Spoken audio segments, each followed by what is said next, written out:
pelajaran kali ini. Baik, berdoa sesuai menurut agama yang kita masing-masing. Berdoa dimulai. Berdoa selesai. Nah, baiklah kita akan masuk pembelajaran kita pada pagi hari ini. Nah, di sini ibu sudah menampilkan gambar emoticon. Nah, di sini siapa yang perasaannya lagi marah? Bantu? Yang lagi bahagia? Semuanya nampaknya bahagia ya dalam mengikuti pembelajaran kita pada siang hari ini. Ya, Bu. Sebelum itu kan minggu lalu ibu sudah menginformasikan kepada Ananda semuanya bahwa sebelum memulai pembelajaran kita pada pagi hari ini, terlebih dahulu Ananda semua belajar di rumah ya. Siapa yang sudah belajar di rumah? Saya, Bu. Saya, Bu. Sepertinya Ananda semua sudah belajar di rumahnya masing-masing ya. Maka dari itu, ibu akan memberi kalian pretest sebelum kita memulai pembelajaran kita pada pagi hari ini. Nah, Ananda semuanya dapat men-scan barcode yang ada di depan dengan waktu pengerjaannya 5 menit ya.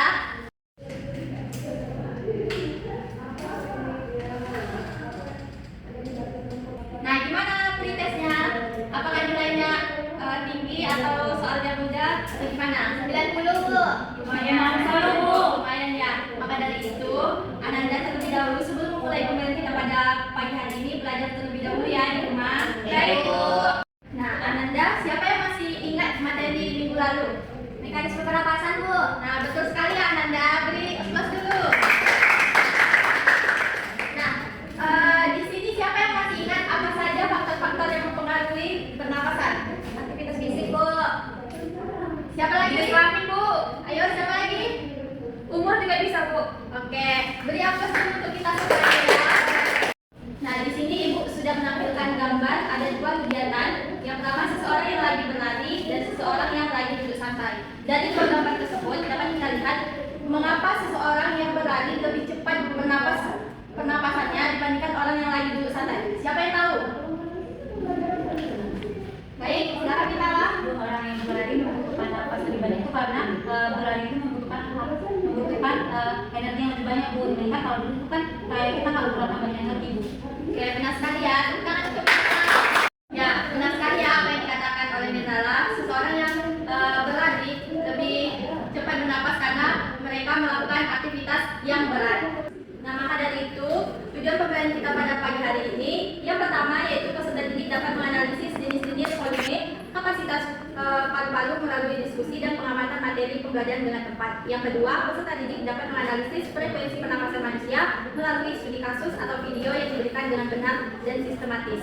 Yang ketiga, peserta didik dapat melakukan eksperimen untuk mengukur volume pernapasan manusia melalui kegiatan praktikum sederhana dengan prosedur yang tepat.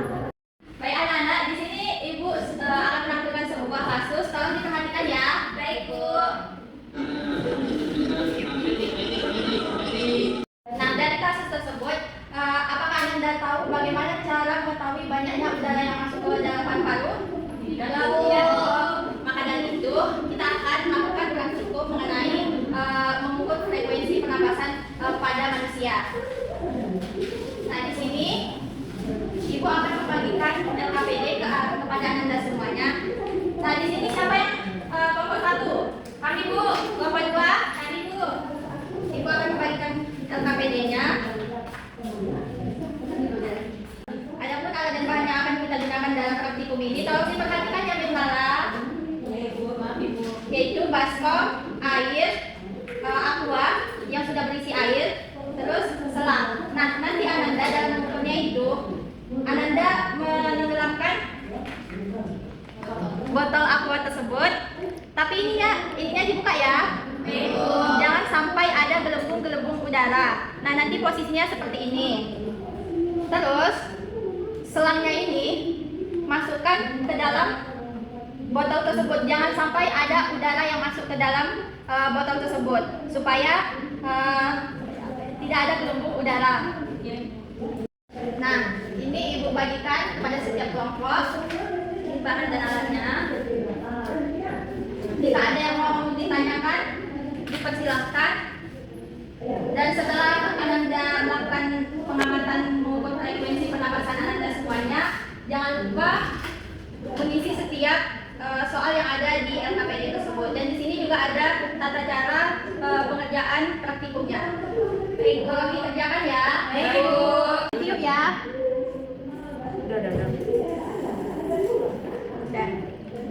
Nah, nanti jika sudah, Ananda pelan-pelan. Nah, nanti air yang ada di botol ini, sisa yang telah Ananda tiup, nanti Ananda ukur di gelas ukur. Oke, Bu. Oke, silakan. Di mana kelompok Mirnala? Apakah sudah? Ada LKPD-nya sudah sampai mana? Sampai nomor 3 baru dimasukin. Oke. Nanti setelah mengerjakan LKPD, nanti Ananda presentasi ya. Baik, Bu. Nah, siapa kelompoknya yang sudah siap? Nomor 2, Bu. Nah, karena kelompok 2 sudah siap, Ananda semuanya tolong mempresentasikannya ke depan. Baik, Ibu. Nanti kelompok 1 menanggapi ya. Assalamualaikum warahmatullahi wabarakatuh. Waalaikumsalam warahmatullahi wabarakatuh. Baik, kami akan mempresentasikan jawaban LKPD kami, yang mana yang nomor 1 berapa rata-rata kapasitas perempuan siswa perempuan? Jawabannya itu untuk perempuan itu 300. Baik, sekian presentasi dari kami. Bagaimana kelompok 1 apakah ada tanggapan? Dari kelompok 1 untuk jawabannya itu lebih kurang sama dengan jawaban untuk kelompok 2. Baik, kita berikan applause untuk kelompok 1 dan kelompok 2. Nah, kita minta kepada kelompok 2 untuk memberikan kesimpulan.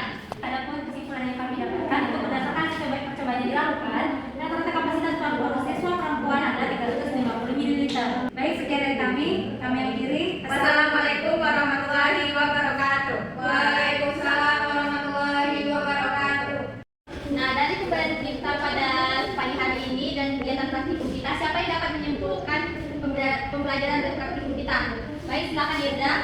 Adapun kesimpulan untuk pembelajaran kali ini yaitu bahwa kapasitas paru-paru setiap orang itu berbeda-beda yang bisa dipengaruhi oleh beberapa faktor seperti jenis kelamin, ukuran tubuh, aktivitas fisik yang dilakukan, juga kondisi kesehatan orang tersebut. Nah, benar ya apa yang dikatakan Irda bahwa kapasitas paru-paru dan frekuensi pernapasan seseorang itu berbeda-beda.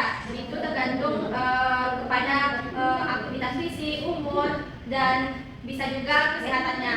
Nah, maka dari itu perlu kita menjaga kesehatan paru-paru agar proses pernapasan dapat berlangsung dengan baik dan mendukung aktivitas kita sehari-hari. Nah, gimana pembelajaran kita pada pagi hari ini? Apakah Ananda sudah mengerti? Sudah, Bu. Ananda sudah mengerti. Baiklah, Ibu akan memberikan Ananda post test. Silakan scan barcode yang ada di depan. Gimana nilai post testnya? Baik, Bu. Maka dari itu, Ibu menganggap Ananda semua sudah mengerti materi pembelajaran kita pada pagi hari ini dan tujuan pembelajaran kita sudah tercapai. Sebelum kita mengakhiri pembelajaran kita, Ibu akan memberikan Ananda tugas. Materi yang akan kita pelajari itu mengenai gangguan sistem pernapasan. Nah, nanti Ananda di rumah mencari apa saja gangguan pada sistem pernapasan dan mencatatnya di tabel folio, lalu dikumpulkan minggu depan sebelum memulai pembelajaran. Sekian pembelajaran kita pada pagi hari ini. Semoga Ananda dapat mengambil hikmah dan menerapkannya di dalam kehidupan sehari-hari materi pembelajaran kita. Nah, Ibu minta